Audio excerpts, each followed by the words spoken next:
1. 테슬라 소식입니다. 830주행 가능한 모델 3 플러스 공개 중국 시장 전용. 테슬라가 중국 시장에서만 판매되는 최장 주행거리 전기차를 내놨다. 12일 전기차 전문 매체 일렉트렉에 따르면 테슬라는 중국에서 1회 충전으로 최대 830주행이 가능한 모델 3 플러스를 공개했다. 이 제품의 주행거리는 바퀴 규격에 따라 달라지며 중국 도심 주행 비중이 높은 CLTC 측정 기준을 적용했다고 일렉트렉은 전했다. CLTC는 유럽 WLTP나 미국 EPA 기준보다 수치가 통상 높게 나오는 것으로 알려져 있다. 모델 3 플러스는 기존 후륜구동 모델보다 출력이 큰 225 전기 모터를 장착했고 배터리는 LG 에너지 솔루션의 3원계 리튬이온 전지를 사용했다. 테슬라는 지난달 중국 공업정보화부에 이 모델과 함께 6인승 롱바디 모델 Y인 모델 Y L 신규로 등록했다. 당시 모델 3 플러스의 구체적인 주행거리는 공개되지 않았으나 이번에 추가 서류를 통해 확인됐다. 일렉트렉은 미국에서 판매되는 모델 3 롱레인지 RWD 버전과 거의 동일한 구성으로 보인다며 78H 배터리를 탑재한 해당 차량은 미국 EPA 기준 363마일 인증을 받았고 실제 70마일 주행 테스트에서는 386마일을 기록했다고 보도했다.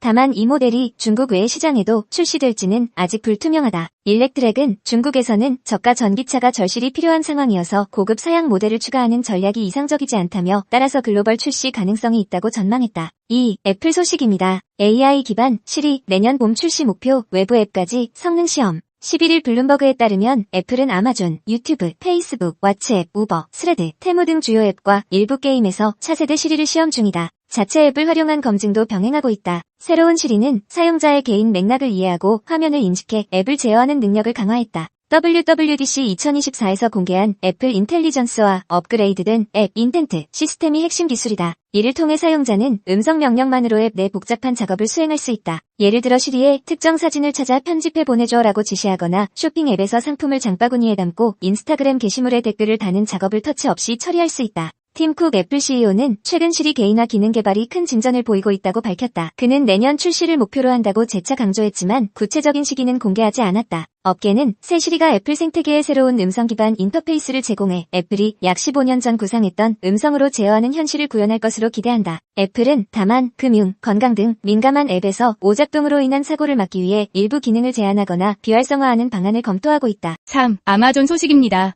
네 번째 인터넷 위성 발사 벌써 100기 돌파. 아마존이 네 번째 인터넷 위성 발사를 성공적으로 마치는 등 인터넷 위성 서비스 사업에 속도를 내고 있다. 이번에 발사된 24기의 위성이 모두 성공적으로 배치되며 현재 궤도에 올라있는 아마존의 위성은 100기를 돌파했다. 아마존은 11일 오전 8시 35분 미국 플로리다주 케이프 커네버럴 우주군 기지에서 인터넷 위성 서비스 프로젝트 카이퍼를 위한 24기의 위성을 성공적으로 발사했다. 이번 발사는 지난달에 이은 네 번째 발사로 지난달처럼 경쟁사인 일론 머스크의 우주기업 스페이스X의 펠컨 9 로켓에 실려 발사됐다. 스페이스X는 아마존의 카이퍼 위성 24기가 모두 성공적으로 배치됐다고 확인했다. 이로써 궤도에 오른 아마존의 카이퍼 위성은 총 102기로 100기를 넘었다. 아마존은 지난 4월과 6월 각각 27기를 쏘아 올렸고 지난달에는 24기를 발사했다. 아마존은 미 연방통신위원회가 설정한 마감 시한을 맞추기 위해 더 많은 카이퍼 위성을 우주로 쏘아 올리는 데 속도를 내고 있다. FCC와 계약에 따라 아마존은 내년 7월 말까지 약 1600기, 2029년 7월까지 총 3236기를 저궤도에 배치해야 한다. 이를 위해 아마존은 유나이티드 론치 얼라이언스의 아틀라스 V 로켓 외에 스페이스X 펠컨 9 로켓의 도움도 받고 있다. 한편 현재 저궤도 위성 인터넷의 지배적인 사업자는 스페이스X의 스타링크로 약 8000기의 위성을 발사했다. 전 세계적 고객 수는 약 500만 명에 이른다. 아마존은 스페이스X와 3회 발사를 포함해 현재까지 83회의 발사를 예정하고 있으며 올해 말 상용 서비스 목표로 여러 국가 정부와 계약에 나서고 있다. 4. 구글 소식입니다. 구글 지도 반출 결정 한 번 더 유보한 미정상회담 후 결론. 정부가 구글이 신청한 고정밀 지도 국외 반출 결정을 60일 더 미루기로 했다. 9일 국토교통부 국토지리정보원은 국외 반출협의체 회의 결과에 따라 구글사가 신청한 고정밀 국가기본도에 대한 국외 반출 결정을 한 번 더 유보하고 처리기간을 60일 추가 연장하기로 결정했다고 밝혔다. 구글은 올해 2월 일대오천 축척의 지도를 해외에 있는 구글 데이터 센터로 반출할 수 있게 해달라고 한국 정부에 요청했다. 구글이 요청한 이 지도는 실제 거리를 5000배로 축소해서 지도에 표시한다. 지도상 1cm가 실제 50m에 해당해 건물, 도로, 골목길 등을 세세하게 식별할 수 있다. 청와대 초소까지 볼 수 있는 고정밀 지도라 안보 우려가 크다. 앞서 구글은 2007년, 2016년에도 고정밀 지도 반출을 요청했었는데 정부는 보안시설 정보가 담긴 지도 데이터를 해외에 반출할 수 없다며 거부했다. 구글의 세 번째 요청에 대해 우리 정부는 앞서 5월 회의에서 처리 기한을 1회 연장한 데 이어 이번에 또 유보한 것이다. 국토부는 구글 측에서 안보 우려를 해소할 수 있는 방안을 검토한다며 기한 연장을 원했다고 설명했다. 일각에서는 이달 말 예정된 한미 정상회담에서 이 문제가 논의될 수 있기 때문에 정부가 유보를 결정한 것이라는 시각도 있다. 우리 정부는 보안시설 노출 시 바로 시정 조치를 할 수 있도록 구글이 국내에 서버를 둬야 한다는 입장이지만 구글은 이에 대해 입장을 밝히지 않고 있다. 앞서 구글은 한국 정부의 보안 우려를 해소하기 위해 위성 사진에서 중요 보안시설을 가림 처리하겠다는 입장을 밝혔다.